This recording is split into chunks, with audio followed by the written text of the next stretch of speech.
Hello, folks. Welcome to the Los Angeles Asian Pacific Film Festival presented by Visual Communications. My name is Francis Cullado, your executive director. Today's conversation with Kat Jayme continues a renewal series centering joy and wellness through our shared stories and experiences.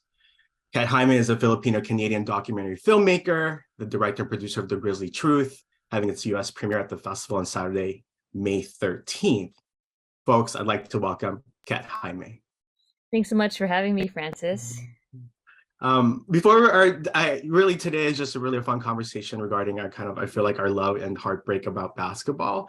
But before we I think just have a conversation about that, please tell us more about the GRIZZLIE TRUTH. The GRIZZLIE Truth is a passion project that I've been dreaming about for like a decade, for many, many years. And I've always wanted to tell the story of the Grizzlies. And I kind of got to do that a little bit with my first film called Finding the Country, which of course premiered at the LA Asian Pacific Film Festival back in 2018 or 2019. But even then, I always wanted to tell the full story because, the Finding the Country was just a 43-minute film. And even when I was making that, in the back of my mind, I was like, okay, I still want to I want to tell the full story. So when we were filming with Bryant Reeves, there were so many more questions I asked him that I knew were not going to be for Finding Me Country, that I knew were going to be for my other Grizzly film, if and when I got that actually funded. So in 2018, we kind of hit the ground running, and we're pitching, making the next big thing. And so, it's my quest to figure out what happened to my beloved childhood team, why they moved, why they relocated to Memphis. And I guess the hope was to find closure for myself and other Grizzly super fans who are still heartbroken that the team left back in 2001. Nice. Those are really good. There's more, so we'll get a little bit deeper into that because part of a lot of it was just kind of, as we're looking at wellness and joy, really looking at the trauma of some of the things that happens, right? And kind of like a lot of things in your stories, whether it's Big Country, Finding Big Country, or The GRIZZLIE TRUTH, this is really a personal story for you, not just for you, but for your family, right? Um, I guess one of the first questions is, what did it mean for your immediate family too, knowing that this is your family thing that your dad and your brother and your mom went to, saving tickets and became this space? And what did it mean for you as a family once they left? Like, what was the next thing that you had, what was sort of, I guess, took over that for you? All great questions. My family, I don't stop talking about the Grizzlies. This is a real thing. I wear Grizzlies, like I'm, wearing Grizzlies gear right now. And so, thankfully, everyone was so supportive, and just really excited that I was able to track down all these NBA players, that people were saying yes to me. And I come from a family of filmmakers. My Lolo was a filmmaker in the Philippines. His brother was a producer, director, and my great Lolo was great grandfather was the owner of Premier Productions, which is one of the three major production studios in the Philippines in the 1950s. So yeah, obviously my Lolo, who he passed away in 2019, right when we were pitching The GRIZZLIE TRUTH, but he was so excited about, he's excited about all my films, but really Finding Big Country and The GRIZZLIE TRUTH, just because it was like these are the players I went with him to go watch, right? And then I'm now, that's one of the things that I wish, I wish I could have talked to him and shown him footage like, Lola, look, I'm tandem biking with George Lynch. Like he would have loved it so much. Oh my gosh. And so yeah, this was a super personal. Sorry, there's a vehicle. This is a super personal film for me, but as you said, it's also a really personal film for my family. My dad obviously was super excited. Same with my mom, and just thankfully, we were able to find those tapes. Cannot tell you how nervous I was because I was like, I was like, Dad, where is that VHS tape where I'm like in the background? I'm like, I know we have it. It's somewhere. Like, I need to find it for the film, and thankfully we were able to track it down. Um, And yeah, I in Finding Big Country, obviously that's also a super personal film Mm, and story. Um, and with this new film, I knew I had to hit that same personal note, but it was, some people might have thought like, okay, well, what more can you say? You've already told a personal story with Finding Big Country. What else do you have to say for the Grizzly Truth? And even before, like, I already knew what I was gonna say, and that was mm. the connection to the Philippines and why the Grizzlies meant so much. I knew I could go deeper on that level. And I was, that's actually one of the things I'm most excited about this film is that I get to share like my Filipino culture, our love for basketball, and really explain to people why the Grizzlies meant so much to me as a Canadian kid growing up, Mm. in Vancouver. I think with the Grizzly Truth, you hit it with all personal notes, right? With a lot of not just, with you in Big Country from yourself, but everybody from Vancouver, even the folks that you traveled to all the way to Memphis, right? What I think there's a really, I think I know it's sort of basketball, but really for a lot of our communities, basketball becomes that space to connect and create memories for. So I was really grateful, like your dad saved all the tickets. I'm grateful that you as a super fan saved your drawings, right? And like even your design of like whatever Nike shoes you would have had like from before. But even the video, so it really, I think for me, noticing that for that period of 5 years, what that was really the gathering point for a lot of your family things to do. And so I guess my next question is, once they left, what was sort of that gap of a sports team that you had to root for in Vancouver, or was it Yeah. just a brokenness that you couldn't root for anybody else? Yeah, yeah. I will just add one anecdote, which is really cool. My Lala bumped into like Bryant Reeves a few times at Costco, which is, I don't know if you have Costco in the States. Do you guys have? Okay, Yeah, we Costco. do. Yeah. Like, and Brian and I like it was in my scrapbook, and I was like, you met my Lala like years ago, like that. So that was like a cool thing that a cool moment with Bryant. But when the Grizzlies left, we had the Seattle Sonics. So my Lola and my dad would drive me Mm, and make it like a family thing, a family road trip to Seattle. And so I watched, we watched a handful of games, especially Steve Nash. Like whenever Steve Nash was in the building, playing in Seattle, that's kind of the game we went to. I saw Steve Francis actually, Steve Francis and Yao Ming, and we have photos. And actually, when I met Steve Francis, I was like, here are photos of like when my dad brought me down to Seattle. I saw you in Key Arena as well. But then obviously Seattle lost their team, and so then you know, uh, I had to start. Well, we have now have to go to Portland, mm, so that's mm, that. But when the Grizzlies left, I started to cheer for whatever team Steve Nash was on. So in high school, my room was filled with Dallas Mavericks posters.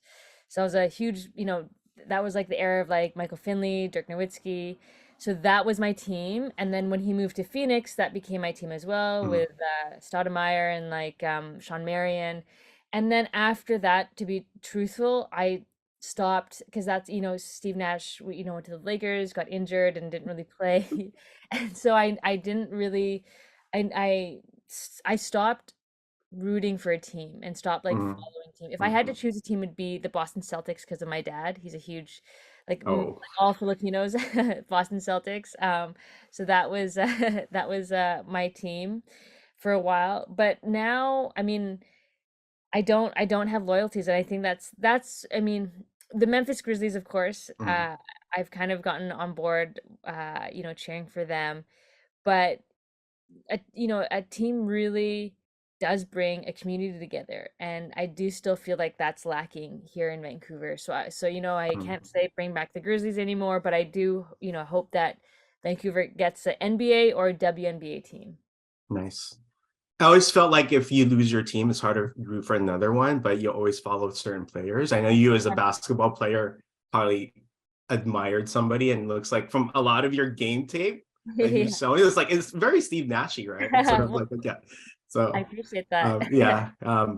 I sort of want to ask like this question and just watching both, because with Finding Big Country, you meet your bigger than life childhood hero. And then you also get to meet Steve Francis, right? And talk to him deeper, which is sort of like your childhood villain in a way, or if Yeah. you can think of it. Yeah. So how was that sort of kind of like juxtaposing those two figures and then imagining them even, I can imagine, because sometimes for the NBA, you kind of create the spectrum of like, oh, this big country person, this is a person from an urban space. How do they create together as a team, right? How they would have played great together, whatever it would be. But how are those two figures within kind of this whole thing for you, Ben? That's really interesting. Yeah, I mean, when I met Steve Francis at that signing, when I saw him for the first time, like it was really like, whoa, that's Steve Francis. Because again, you have to remember, again like a childhood fan who, prior to finding McKentry, I had zero connections to the NBA or any NBA player. Like these guys were my idols. I like collected basketball cards of them. I have posters of them up in my wall in my room. And so to see them like in real life, like I never really bumped into any NBA players growing up. I had classmates who did, who would like bump into players like at the grocery store or whatever. That was not my experience. So I was really blown away when I saw Steve Francis the first time, because it's still like that's Steve Francis, like NBA All-Star Steve Francis. And I have spoken about this, but Steve, I did message Steve years ago in like 20, I don't know, like right before the pandemic. And I told him, I was like, send him a link to Finding Big Country. I told him like, I'm making this film called The Grizzly Truth. I'd love to chat. Oh, sorry, I'm making a film about the Grizzlies. I didn't have the title yet at that point. And I would love for you to be a part of it. And he said yes. But then he ghosted me and blocked me. for, um, and so that's why I had to fly there, because I was like, I know like I know if I just explain like I want you to be a part of the story, we're gonna be talking about you whether you're in it or not, and I would love for you to have a say in what we say, what we talk about. But sorry, I think I'm going off topic. But you know, both of them, it's interesting. Steve has become such a good friend of mine that I don't consider him a villain anymore. Like they're so, but you're right. Like Bryant, who is like my childhood hero, and previous to meeting Steve Francis was like the villain in this story. But I think both of them were, they're both NBA superstars. So to me, it was, even though, Steve uh said didn't want to play for us, but I could have some resentment. When I saw him, honestly, I was still starstruck. Mm. Good thing I'm wearing a mask, because my face, like the mask really helps me in the Grizzly Truth, because I'm like fangirling quite a bit in some of these scenes. Um, but you at the same time, like I have to treat all these players are human beings. And I think a lot of, some of the I get some questions at Q&As that are like, I think you were too easy on Steve Francis. But it's like, Mm. you know what, I have to, that's not the way I, as a filmmaker, that's not the way I approach like subjects and people. And I have to, tr- treat them with respect, and in doing so, hopefully make them feel safe enough to share their story with me. And that, I think, is my job. So if I were to come across like super aggressive, I don't know if Steve would have Yeah. been, like, he's the one who invited me to his, like, I didn't say, can you bring me to your childhood home, can you show me the court that you played on. Like, that was him. He set up the entire itinerary for me that day. And so that was sort of my approach, and that is my approach to my filmmaking style, and thankfully it worked out. I think that's really, I think the lovely thing and joyful thing about what you're doing is you're doing this to humanize people, Mhm. right? And I think that was also the scary part for you, because this, for a big country to live up to that, right? But also the opposite way for Steve not to live up for that. One of the things I really loved about Steve, even though growing up, I was also a fan, but obviously not a fan of the Rockets or anything. But he wrote an article a couple of years ago for the Players Tribune, right? And then sort of like within this space, and then the openness of it, right? Um and and I think what this film does is really humanizes and tells people, like, as a 19 or 20-year-old or 21-year-old, like, what does it mean to move to a different country too. And we're, I think, more open now to talk about sports and mental health, which wasn't there before for Steve. And so I feel like you gave a proper platform for Steve, for him, to share his family, to share his mom. Mm. And I think that was really one of the lovely things that you find with what you made happen here too. So Thank you. That no, that means a lot. And that was, yeah, it's such a, you know, after so Steve actually flew in to Vancouver for the mhm. premiere. And it was such a, you know, he was super brave to do that, and he loved his time in Vancouver, and he got a standing ovation at the end of the screening. And I had people coming up to me afterwards and being like, "Dang, Kat, like I can't hate Steve Francis now. Like, what have you done?" Right? But you know, that's I guess the beauty of telling, like sharing Right, stories right. and listening, you know, and getting to know someone on a deeper level than what we see on like the news, or you know, which Yeah, I saw that segment and it's like, oh wow, it feels like you guys are really, really cool, like tight and sort of in the way for this project. And I just keep thinking, because one of the things how the Grizzlies were built, and I think according to Stu, is really acquiring players who had really good community based like ideals to be part of the community, to be that. I can't think of myself, if Steve actually did want came to play for Vancouver, he would have been embraced by the whole community, and sort of maybe his playing narrative would have been different. But I think that's really the lovely part that you put into his, is really the community of Vancouver was Vancouver, and the care that came around that, and you telling stories that then showing up at signings or at Costco or the supermarket, just kind of like really made more of a personal connection to that. So thank you for sharing that. thank you. Um, um, just another thing I sort of realized too, even for myself, is I actually I felt like I was a fan of the Vancouver Grizzlies too, because I'm a Laker fan, Yeah, yeah. but a lot of former Lakers You're right. were there. So, and then you Antonio actually Harvey. interview a lot of Yeah, them. So you're right. Antonio Harvey, Byron Scott. Um, yeah, they were both so much fun to hang out with. Like I still can't believe I'm like you know, I'm friends with, you know, these players now. It's so wild. It's like I definitely still have like these pinch me moments, like my gosh, like someone's messaging me, or oh my gosh, like someone called me today, right? Like, yeah, um, but no, it was really interesting to talk to, especially, you know, players who had played for teams that had rich histories, and to hear what they had to say about coming to Vancouver. I mean, everyone loved Vancouver. That was like the city. Everyone loved the city.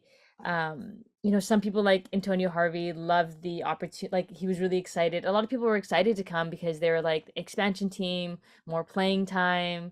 You know, I kind of have I can kind of help mold the franchise. So and then obviously it just didn't turn out that way when we just started losing over and over and over and over again. yeah. But yeah. Yeah, I think was it George Lynch you were writing the Yeah, was that in Venice too? Is easy, or where was that at? that Yeah. was, yeah, that was a, yeah, we biked along Venice Beach. You're right, because George Mhm. Lynch, did George Played Lynch, for the oh, Lakers too, yeah, yeah. okay, you're So right. There's even another one. Yeah. yeah. So there's a few folks I'm just like, oh, and as fans of players too, you sort of follow them too, just to remember, right? And then and I wasn't sure like how the supplemental or expansion draft came through, but even I think there's a few folks like I mentioned, like Derek Morton, who plays from Long Beach, where I'm from too, and kind of all these people and kind of these things. Clippers. So it's just, yeah. So yeah, it's just wonderful to sort of go back down that memory lane, and thank you for me. Like I found my childhood joy Aw, in that. thank you. Yeah. And just as kind of just now as just as a fan of basketball in general, just to sort of see that and understand that.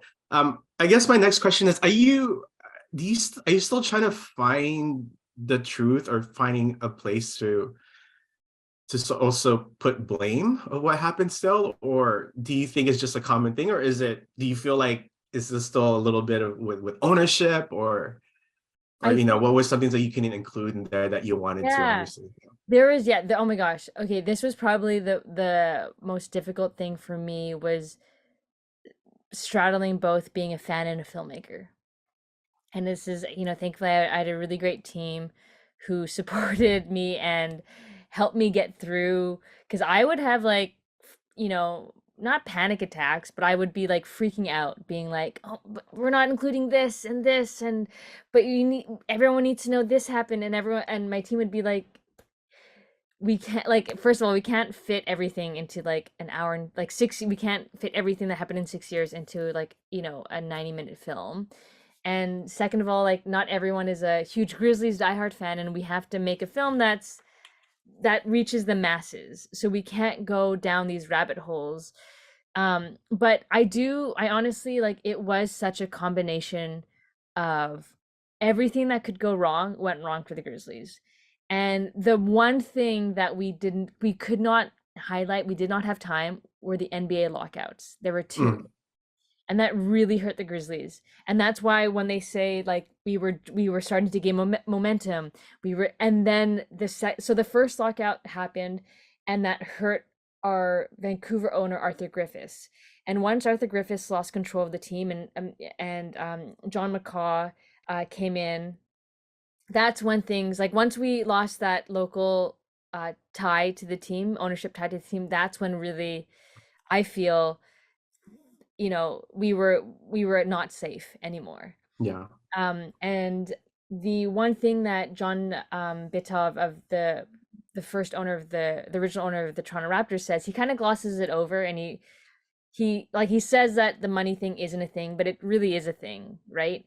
And the difference between the Raptors and the Vancouver Grizzlies is that the Torontos are owned by the teachers pension fund. And he glosses Yeah. over that quite quickly, but that's huge.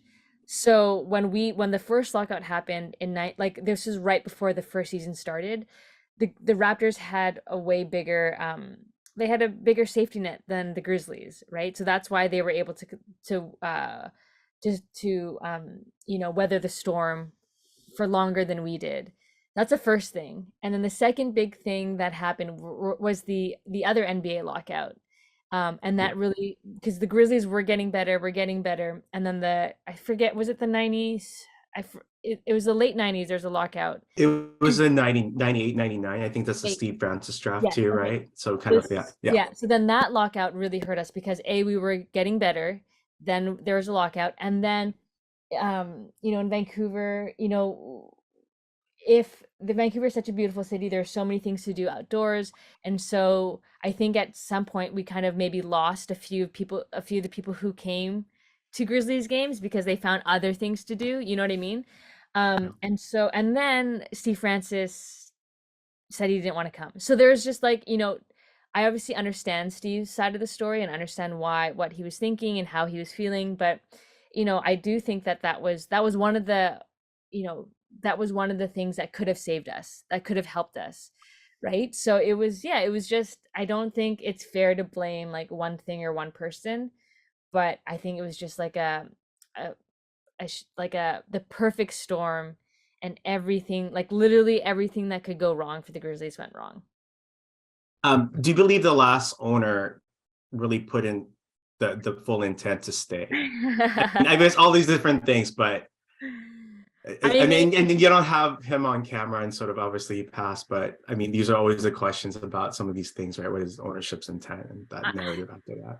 true. And Yeah, like, that's the thing. It's so hard. I unfortunately Michael Heisley has since passed. I did try to get in touch with more people from like his daughter, I think, who ended up taking over at one point, but I was never able to reach anyone. The only person that I could speak with was Tom Penn, who was one of the I think he was VP of either president or VP of business affairs. I'm pretty sure that's what his title was. And Tom was lovely.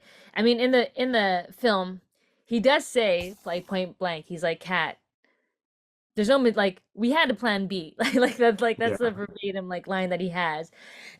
So like they did have, I mean, can you fault them for having a plan B?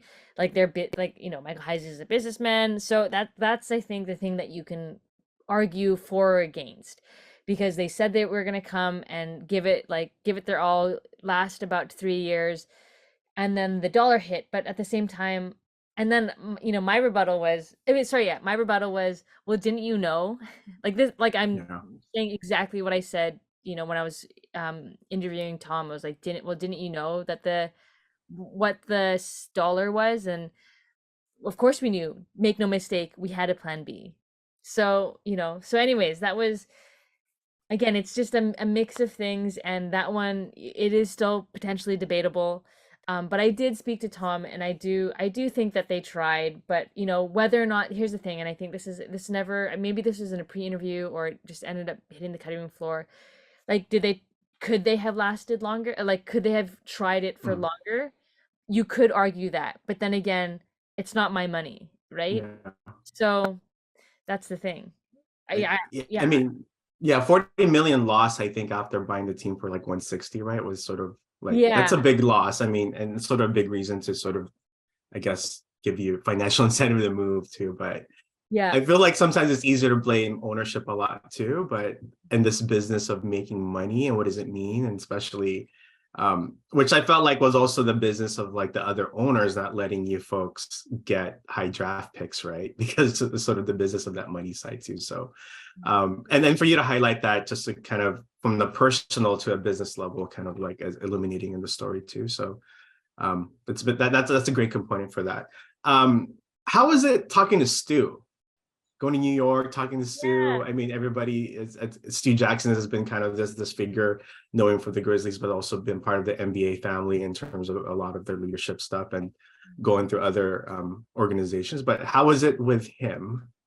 I really Stu is I can't speak more highly of Stu.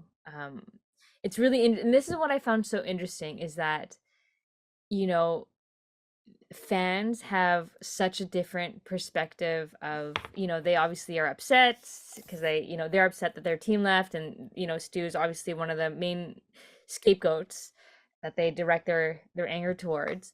But if you talk to, and like I literally I interviewed like 50 plus people from the Grizzlies organization, and everyone who worked with Stu just had like the loveliest things to say about him, how he was, like the type of leader who knew everyone's name, how he was like tough, but like a really good leader. And so that's what I find so interesting is that like fans have such a like they have such a different idea of what happened, but when you talk to people who were actually involved, who actually interacted with these people, it's such a different story. And that's why I knew as a filmmaker, I was like, oh, there's such a big disconnect. This is like that's why a film is actually needed to bridge this gap, because fans have like so many misconceptions about the team and the staff and the people who work. Yeah, so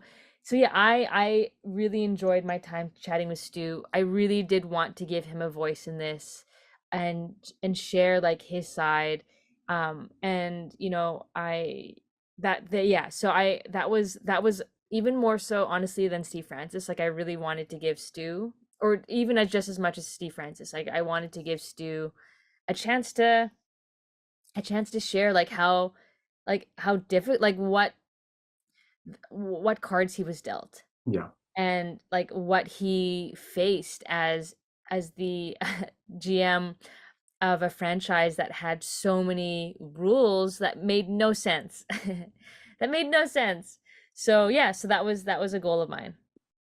I think with Stu, you've illuminated another, part of him really as a leader, general manager for a culture of care. Like, him saying that we try to get players who are part of the community who care and want to do this, and which didn't necessarily translate to winning. Mhm. But I think in sports it's always sometimes comes down to is are you winning or not, right? Versus the thing that they're. And so um I kind of adore sort of Stu Jackson as a, I guess, a figure of the NBA and kind of all those different places, and that's why I think he's there. And one of the things in the film that really I think for him in the space pacing and talking, he was like, "What?" He asked you, "What was your motivation?" Right, and that I kind of like flipped back, and that's like, for me, that was a great scene, and kind of again going back to the personal side, and what does it mean to juggle what you just said today as a fan and as a filmmaker, right? So that was one of my favorite moments in there, just Yeah, to do he's that. and like he's like super, like he's a super, like he I think he comes across as like like he's really like a wise, like, he's has just been through a lot, experienced a lot. And I will say that the comment about him drafting players that had integrity and character, I can, I thought about this a lot actually throughout the process of making the film, just that line, because I don't know how many Grizzlies I tracked down, but I can tell you that everyone that is in the film, in both films, Finding Big Country and The Grizzly Truth, like I can vouch for what Mhm. what Stu was going for. Because if you think about it, like how many NBA superstars would give a childhood fan the time of day to answer all of my emails, who would like get on like multiple like research Zoom calls, who would take the time to like hang out, ride a tandem bike with, you know what I mean? Like there's just like Yeah, yeah, I just found it, I found what he said to be so true with the Grizzlies who I interacted with. They were all they were all just like stand-up guys who helped me out. And like again, also I have to, as this is my, my first feature film, I'm just starting to um you know um make films that have, these professional athletes in them. And by each one saying yes, like they gave the film credibility. right. And that's, you know what I mean? Like, oh my God, yeah. Like, and so, and they helped me get other people, like, and helped me get, more NBA players. Like the more NBA players, the better, because then it's like, then it's easier. Like this is an easier film to like to um get funded when I was like in the process of funding, because I was like, well, I have Mike Bibby, I have Big Mhm. Country, I had, you know what I mean? Like, and so they really, like, I give so much props to, all these players who said yes and really helped elevate my voice as a female Filipina Canadian filmmaker. So that was really, and I did thank them, after the film was out. Like I made sure that they knew, like, you, by being a part of this project, you helped make this film just more credible because it had Yeah. your voice in it. No, I think, yeah. Again, the film made me a fan of these folks that people forget about. Mhm. But to me, you make it in the NBA, you made it into the NBA. You made it to the top, whatever, how many thousands of people Mhm. ever to play there, and for them to do that. And thank you. And then again, the humanization of kind of these players, sometimes we forget to. Just couple last questions. Ended up part of the story. You did eventually go up to Memphis, and you met a father and son duo. How'd you find them? Yeah, so um it's, there sorry, there was a silver lining to COVID, which was because I was so choked.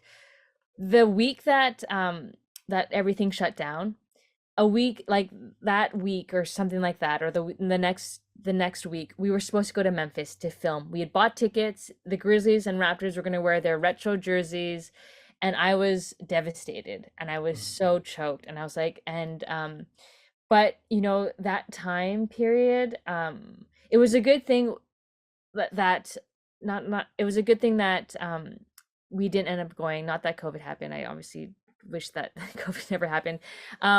But it would have been way too soon because it was so rushed. Like we were just like, oh my God, they're playing a game, I have to be there. But I had given that Memphis trip like very little thought. And during COVID, especially that first year, because we didn't shoot the first year of COVID because we didn't want to, as a documentary filmmaker, it's my job to keep everyone safe. And we didn't start traveling until my whole team, we were double vaxxed, because we're going to people's homes, like we're being invited to people's homes and houses and et cetera, et cetera. And so it gave me a year to think about stuff. And so when I really thought about the Memphis trip, I was like, okay, the first thing I thought was, no, I can't just go to Memphis to watch a game. I have to go to Memphis to find who is a child, who is a fan of the group, who is the other super fan. So that was the first thought. And then after giving it more thought, I was like, no, no, no, no, no. I have to find 6-year-old me. Who is 6-year-old me?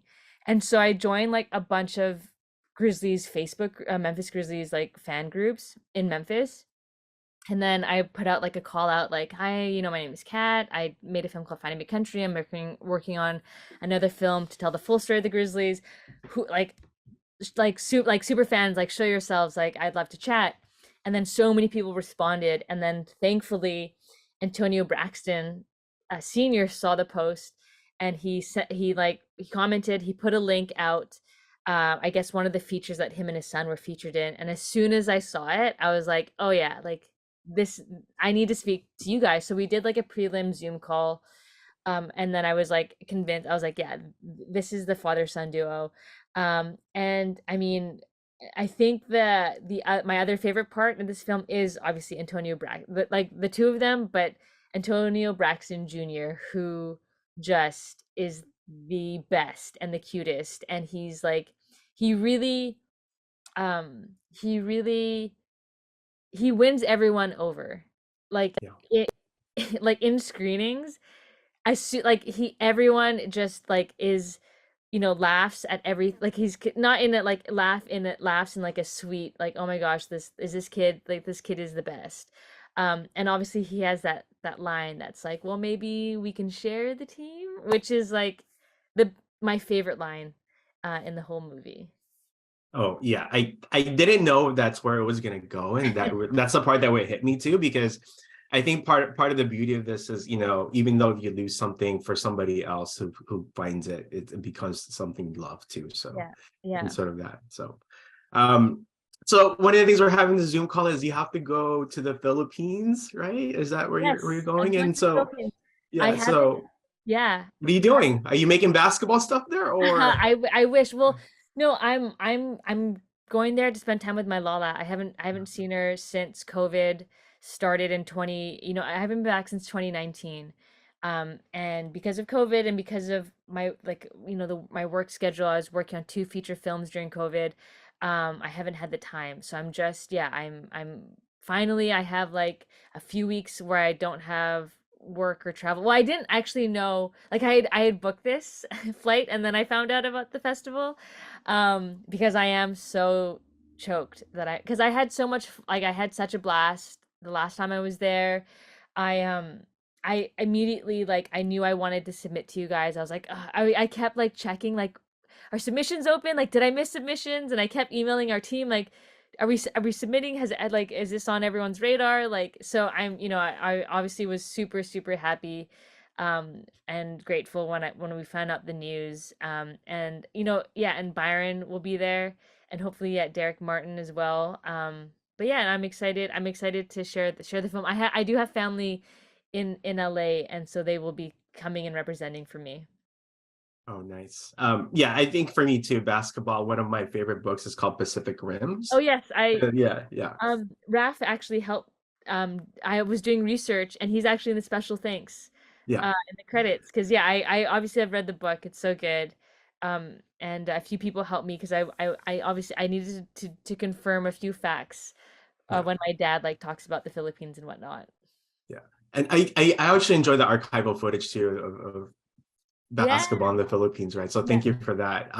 Again, I think, with Ralph's book, it sort of ties in, what your dad's experiences with basketball and sort of like this inherent generation giving to you. And so, um, yeah, so I wish you a safe trip. I hope to meet yeah. another time again in person, and I just want to talk basketball with you. I guess my last question is, did you get to play basketball with all the folks that you met, or was it just, yeah, just certain folks, or yeah. It was no, I think pretty much everyone I got to shoot around with. The only person that I don't think I got to shoot around with, because actually Derek Martin taught me how to trash talk. That's a scene that I wish it got cut. It's such a long story, but he taught me how to trash talk. Hopefully we can put some online. It's so embarrassing on my part because I don't know how to trash talk, and he was teaching me how to trash talk pretty terribly, or pretty well. I was doing terrible. Um, the only so I shot around. So Derek actually made me work. Like we did. Like he put me through drills. I was sweating and huffing and puffing and needed my puffer. The only person I think off the top of my head, well, Antonio Harvey, because we that was just like we just trimmed weed together. um, George Lynch though. George Lynch was like, because he has a really bad knee. Yeah. So he was like, I will do anything but shoot hoops. So I was like, tandem biking. And I really wanted to go tandem biking with him. I didn't pitch him that idea until it was like, come meet us at Santa Monica Beach. And in my head, I always wanted to go tandem biking, not even biking. It was like, I need to go tandem biking with George. And thankfully, yeah, thankfully he said yes. He was like, as long as I'm not playing basketball, we're good. So yeah, but Mike Bibby I played with, Big Country I played with, Derek Martin, Chris King. So yeah, there's a handful of people I Yeah. shot, and Steve Francis, of course, I shot hoops with as well. So, well, thank you, Kat. Because of this, I mean, again, I'm sort of a fan of what you're making happen, because this is something I want to make happen too, just on the side. I'm not doing all the work that you're doing. So if you ever need crafty or anything, just for the next one, let me know. I'll happy I'm to travel noted. around. Yeah.